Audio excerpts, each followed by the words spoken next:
नमस्कार, 5 का पंच देख रहे हैं आप। हम आपको बताएंगे बिहार की 5 बड़ी खबरें एक एक करके। बांकीपुर उपचुनाव से पहले ऐसा क्या हुआ जिसने सियासी गलियारों में हड़कंप मचा दिया, मैं आपको बताऊंगा खान सर को लेकर क्या आई बड़ी खबर। मैं बताऊंगा भरत तिवारी केस से जुड़ी बड़ी खबर। अगली खबर में बात करेंगे राम मंदिर चढ़ावा चोरी मामले में सुप्रीम कोर्ट की सुनवाई पर। मैं आपको बताऊंगी राबड़ी का पुराना बंगला हुआ भगवा।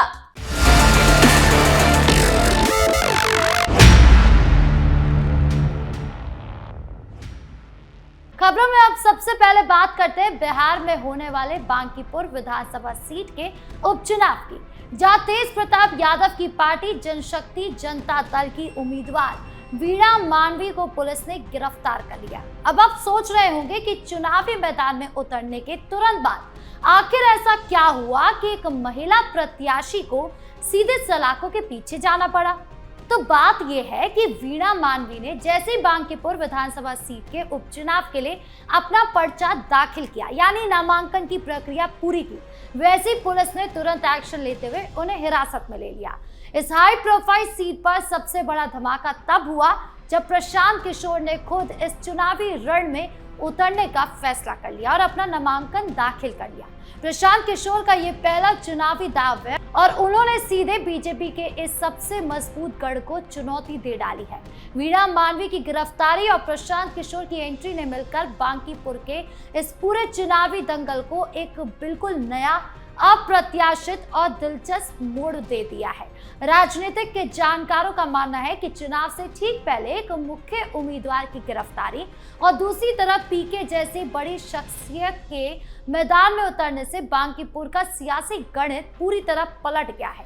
जहां एक तरफ वीणा मानवी की पार्टी इसे राजनीतिक साजिश बता रही है, वहीं दूसरी तरफ प्रशांत किशोर इस चुनाव को मौजूदा सरकार पर एक बड़ा जनादेश मानकर जनता के बीच जा रहे हैं। विरोधी दल भी इस पूरे बदलते घटनाक्रम पर अपनी पैनी नजर बनाए हुए हैं। खैर, इन दोनों बड़ी खबरों के बाद आरोपों और प्रत्यारोपों के बीच बांकीपुर का ये उपचुनाव अब बेहद कांटे का मुकाबला बन चुका है। अब देखना यह होगा कि वीणा मानवी का पुलिस एक्शन और प्रशांत किशोर की ये सीधी एंट्री आने वाले दिनों में बिहार की चुनावी सियासत को किस नई दिशा में ले जाती है। कोचिंग फायरिंग मामले में फैजल खान और खान सर्फ और उनके दोनों बॉडीगार्ड को जमानत मिल गई। जिला अदालत ने ये फैसला सुनाया। पिछली सुनवाई में कोर्ट ने फैसला सुरक्षित रख लिया था।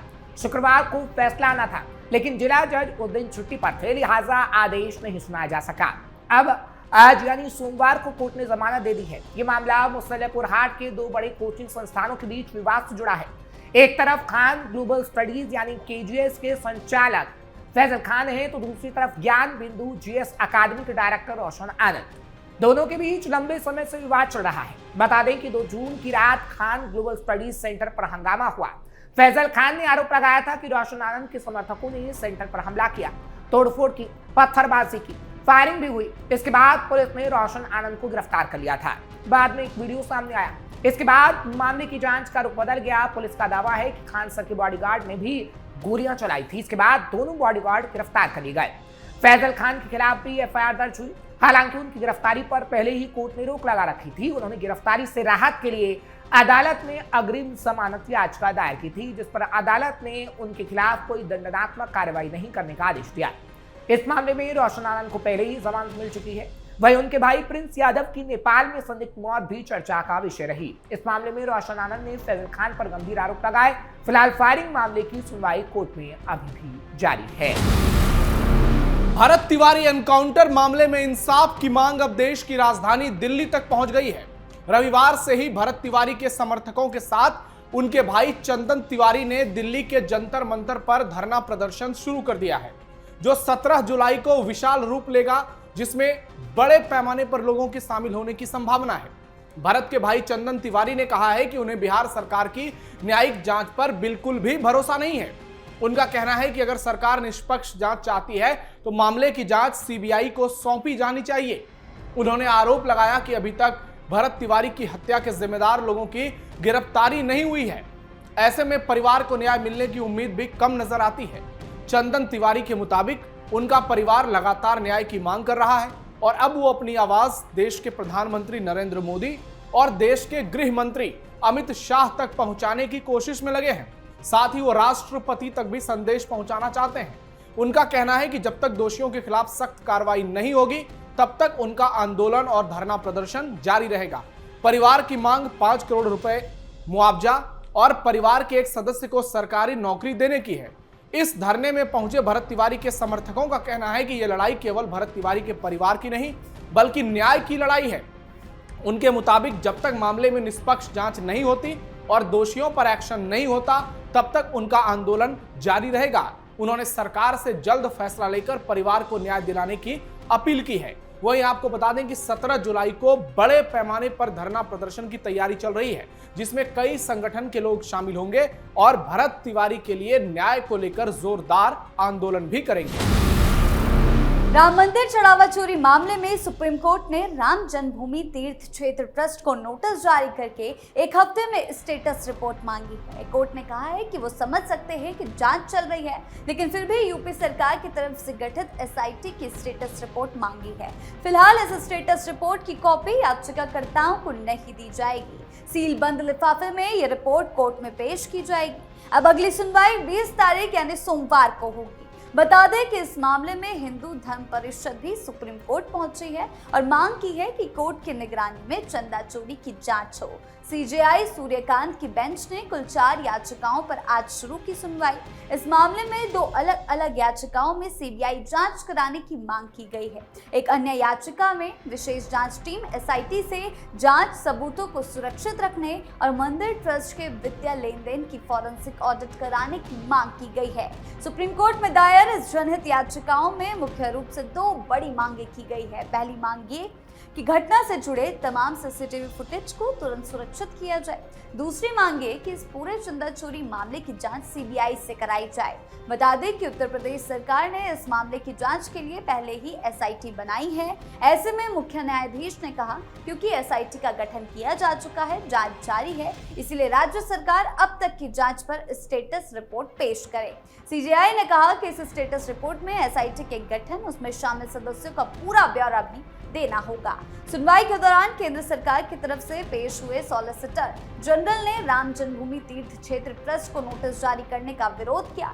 हालांकि सुप्रीम कोर्ट ने उनकी आपत्ति को दरकिनार करते हुए ट्रस्ट को भी नोटिस जारी कर जवाब मांगा है। सॉलिसिटर जनरल ने अदालत से कहा कि सरकार की ओर से जांच की ये रिपोर्ट सीलबंद लिफाफे में पेश की जाएगी। इस बीच याचिकाकर्ताओं ने अदालत से इस स्टेटस रिपोर्ट की कॉपी उन्हें भी सौंपने की मांग की, जिसको लेकर इस पर सीजेआई ने कहा है आप कानून जानते हैं, आखिर में वो इस रिपोर्ट को देख ही लेंगे। यानी कि मामले की जांच जारी है। इस तरह से सुप्रीम कोर्ट में मामले की सुनवाई चल रही है। अगली सुनवाई पर सभी की नजरें टिकी हुई हैं। बिहार की राजनीति में अब रंगों की भी एंट्री हो गई है। बयानों के बाद अब बंगलों के रंग भी सियासी चर्चा का विषय बन गए हैं। राबड़ी देवी के पुराने सरकारी आवास 10 किलो रोड पे अब जो बंगला था उसे केसरिया रंग में रंगा जा रहा है। ये वही बंगला है जहां राबड़ी देवी पिछले करीब 25 सालों से रह रही थी। अब यह आवास बिहार के मंत्री नंदकिशोर राम को आवंटित किया गया है। राबड़ी देवी के बंगला खाली करने के बाद पूरे परिसर में रंगाई पुताई का काम शुरू हो गया है। पहले इस बंगले में हरे और सफेद रंग का इस्तेमाल किया गया था, लेकिन अब मुख्य गेट से लेकर घर के अंदर तक हर जगह केसरिया रंग किया जा रहा है। वहीं दूसरी ओर राबड़ी देवी को सरकार की ओर से 39 होर्डिंग रोड पर नया सरकारी आवास दिया गया है। इस बंगले की भी हाल ही में रंगाई पुताई हुई। पहले इसकी दीवारें भगवा रंग की थी, लेकिन अब इसे हरे और सफेद रंग में रंग दिया गया है। यानी एक तरफ नया आवास हरा सफेद हुआ तो दूसरी तरफ पुराना बंगला केसरिया रंग में बदल रहा है। इसी वजह से अब इन रंगों को लेकर भी राजनीतिक चर्चाएं तेज हो गई हैं। आपको बता दें कि राबड़ी देवी का सरकारी बंगला खाली करने का मामला काफी दिनों तक बिहार की राजनीति में छाया रहा।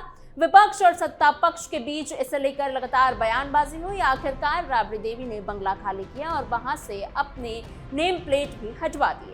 नए आवास में शिफ्ट होने से पहले राबड़ी देवी ने सरकार को एक पत्र भी लिखा। उन्होंने आरजेडी प्रमुख लालू प्रसाद यादव की खराब सेहत का हवाला देते हुए कुछ खास इंतजाम करने की भी मांग की थी।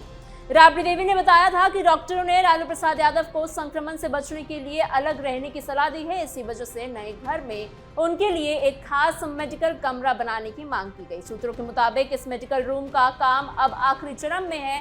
इसके पूरा होने के बाद लालू यादव की जरूरतों के हिसाब से वहां सभी जरूरी सुविधाएं उपलब्ध कराई जाएंगी। फिलहाल 5 के पंच में इतना ही। आपकी इन सारी खबरों पर क्या राय है, हमें कमेंट बॉक्स में जरूर बताइएगा। ऐसी और खबरों के लिए बने रहिए कैपिटल टीवी बिहार के साथ।